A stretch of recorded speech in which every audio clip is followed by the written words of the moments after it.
It's a heartbreaking day for the military community. We now know the name and the face of the Navy SEAL candidate who died Friday. Good evening and thanks for joining us tonight. I'm Steve Price. And I'm Kirsten Holmes. 24-year-old Kyle Mullen was from New Jersey and was just finishing up the grueling part of training known as Hell Week. CBS 8's Regina Ureta is joining us live from Coronado with the latest on this tragic story.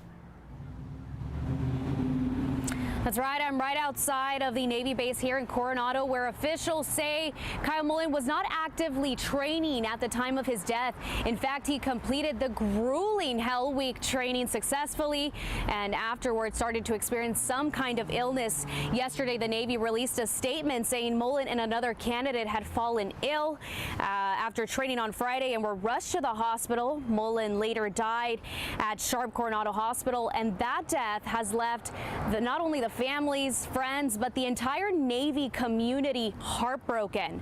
So this is what we know about 24-year-old Mullen so far. Before entering the Navy, Mullen attended Yale, where he was a star football player. His senior year, he was named the team's captain, but he withdrew from the university before the season started. According to articles written by the Daily Yale News, Mullen was facing sexual misconduct allegations, but because he left the case was never adjudicated by the on-campus committee investigating the allegations. Mullen was also never charged with a crime. Mullen then took his athletic talents and turned them toward serving his country. That's where we fast forward to this week, where he was in process of becoming one of the nation's elite. Now, Paul Anderson, he's a Navy veteran. He served 27 years and trained right here in Coronado.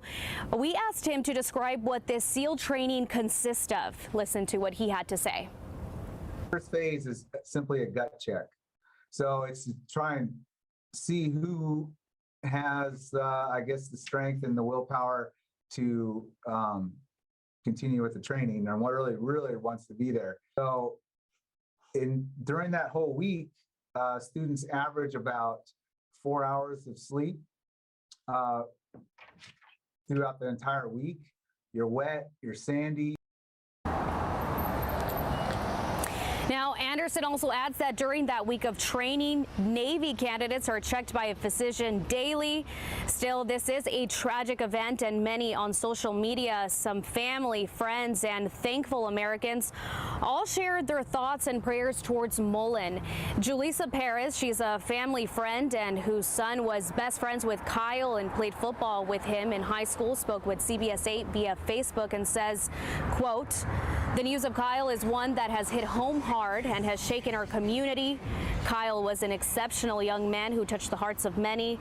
Right now, me, my son, and all who've seen him grown are heartbroken and praying for his family."